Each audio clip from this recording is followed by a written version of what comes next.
नमस्कार दोस्तों।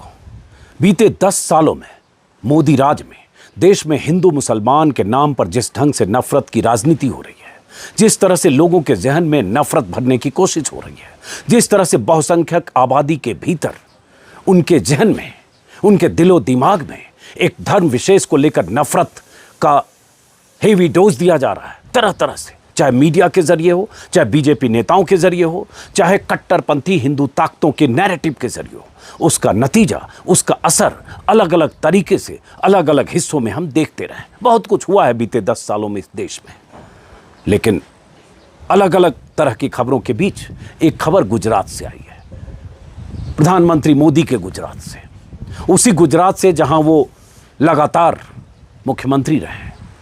उस गुजरात से खबर आई है, आज के एक्सप्रेस में छपी है, देर से मेरी नज़र पड़ी चूंकि मैं पहाड़ में हूं। उस खबर में देखकर मैं बहुत देर तक सोचता रहा कि एक महिला, एक मुस्लिम महिला, जिसे एक सरकार की योजना के तहत, मुख्यमंत्री आवास योजना के तहत एक फ्लैट आवंटित होता है वडोदरा म्युनिसिपल कॉरपोरेशन की तरफ से low income group housing complex में, और उस फ्लैट आवंटित होने के बाद वो महिला 6 सालों से संघर्ष कर रही है कि अपने उस फ्लैट में, या जो आवंटित फ्लैट है उसमें शिफ्ट कर पाए, क्योंकि उस परिसर में, उस कॉलोनी में रहने वाले जो हिंदू परिवार हैं, 33 हिंदू परिवार, 462 उसमें फ्लैट हैं, 33 हिंदू परिवारों ने उस मुस्लिम महिला के खिलाफ मोर्चा खोल रखा है कि चूंकि वो मुस्लिम है और वो वहाँ बहुसंख्यक आबादी हिंदू है, इसलिए उस महिला को उस आवंटित फ्लैट में, जो उस महिला को आवंटित किया गया है, जो सरकारी योजना के तहत आवंटित किया गया है, उस फ्लैट में उसे दाखिल न होने दिया जाए, उसे शिफ्ट न होने दिया जाए।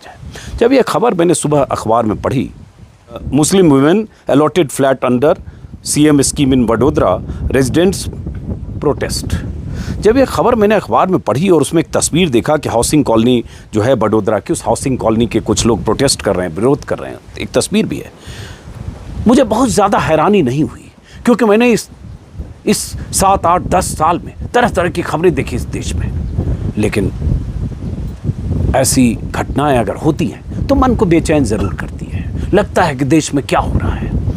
इस खबर में यह है कि 462 यूनिट है, मतलब 462 फ्लैट हैं, और ये अलॉट किया गया है मुख्यमंत्री आवास योजना के तहत लोअर इनकम ग्रुप के लोगों के लिए।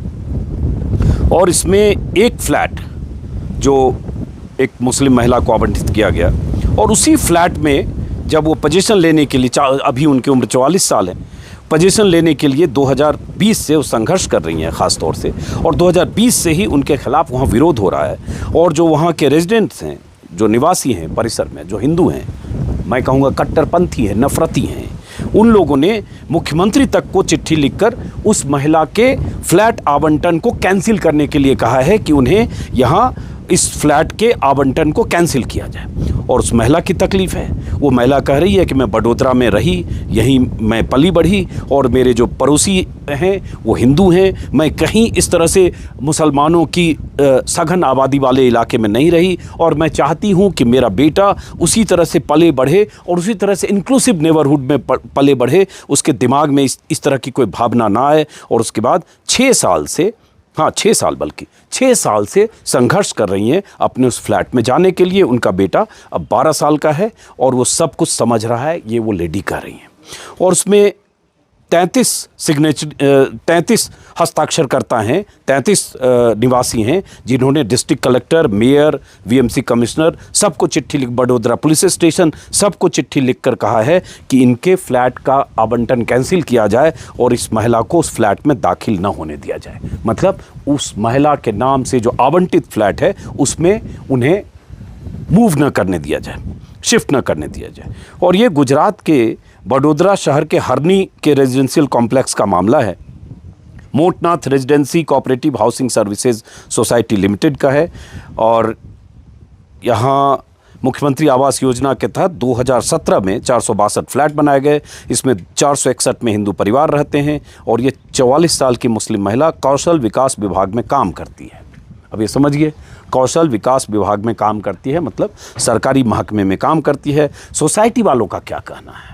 सोसाइटी वालों का कहना है कि हरनी हिंदुओं का इलाका है, 4 किलोमीटर के दायरे में मुसलमानों की एक भी बस्ती नहीं है, इसलिए अगर किसी मुस्लिम महिला को यहाँ घर दिया गया तो हमारी ज़िंदगी में आग लगाने जैसा होगा। आग तो उनके जहन में लगी है, नफरत की आग, ऐसी आग जो 10 सालों में लगाई गई है, सुलगाई गई है।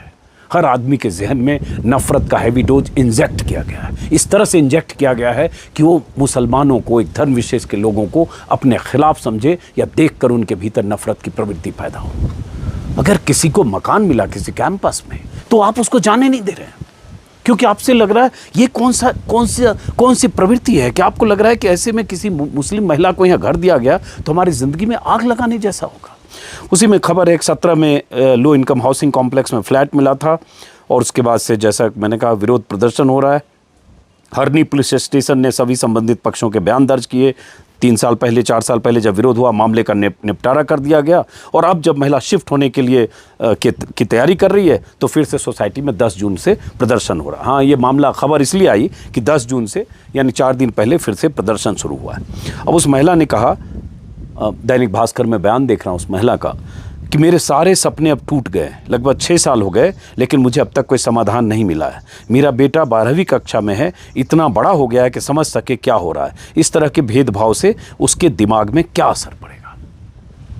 मैं उस महिला की मनोदशा समझ सकता हूँ, क्या गुजर रही होगी उस महिला पर, क्योंकि उसका गुनाह सिर्फ इतना है कि मुस्लिम है और इसी की सज़ा मिल रही है कि उस अलॉटेड फ्लैट में जो उसके नाम से अलॉट हुआ, जो सरकारी योजना के तहत उसे अलॉट हुआ, उस फ्लैट में शिफ्ट नहीं हो सकती। अपने फ्लैट में जाने के लिए 6 साल से संघर्ष कर रही है। उस महिला ने कहा, मैं लोगों के विरोध के कारण अपनी मेहनत से कमाई गई संपत्ति को बेचना नहीं चाहती।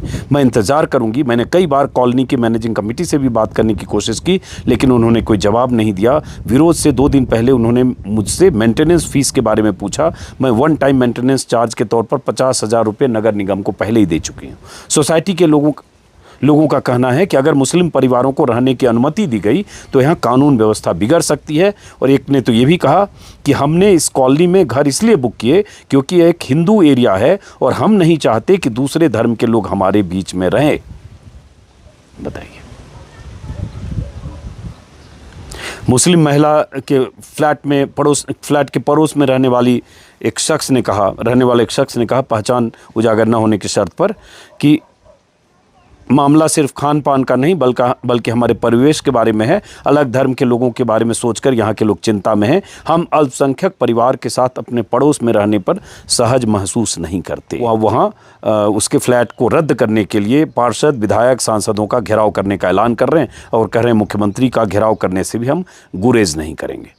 बीएमसी के आवास विभाग के अधिकारियों ने कहा कि सरकारी योजनाओं में आवेदकों और लाभार्थियों को धर्म के आधार पर अलग नहीं किया जाता, इसलिए आवास ड्रॉ मानदंडों के अनुसार आयोजित किया गया है। यह एक ऐसा मामला है जिसे दोनों पक्षों द्वारा या आपसी सहमति के द्वारा या सक्षम न्यायालय द्वारा हल किया जा सकता है। अब जरा सोचिए कैसी स्थिति आ गई है और कितनी लोगों के जहन में कितनी नफरत भर दी गई है और इसका कोई समाधान नहीं निकल रहा है। समझाने से लोग समझ नहीं रहे। बीच में जो बीच बचाव करने की कोशिश जिला प्रशासन कर रहा है उसको भी नहीं समझ पा रहे। और ऐसी खबरें बीते 10 सालों में हमने देश के अलग अलग हिस्सों से देखी है कि किसी सोसाइटी ने ये तय किया कि यहाँ कोई मुस्लिम परिवार को किराया नहीं देगा। बॉम्बे में सुनी खबर, दिल्ली में सुनी, देश के अलग अलग हिस्सों में सुनी कि उस कॉलोनी में फ्लैट किसी को मुस्लिम परिवार को देने से मना कर दिया गया या किसी मुस्लिम परिवार ने शिफ्ट किया तो पड़ोसियों ने ऐतराज़ किया। ऐसी खबरें हम सुनते रहे। लेकिन यहाँ तो है कि अलॉटेड फ्लैट जो मुख्यमंत्री आवास योजना के तहत मिला लो इनकम ग्रुप में, उस अलॉटेड फ्लैट में वो महिला न जाए, इसके लिए लोग विरोध प्रदर्शन कर रहे हैं, हंगामा कर रहे हैं। ऐसा ही देश चाहते हैं क्या हम? यही परिकल्पना है हमारे देश की? ऐसी ही परवरिश हम अपने बच्चों को देना चाहते हैं क्या? और ऐसी जहनियत के साथ हम इस देश को विश्वगुरु बनाना चाहते हैं क्या? ये हम सब तो सोचते हैं। आप भी सोचिए दर्शक के तौर पर और सोचिए कि उस महिला का कसूर कितना है, क्या है? सिर्फ इतना कि वो महिला मुस्लिम है। और ये कैसे हुआ? ये कैसे ऐसी मनस्थिति बनाई जा रही है?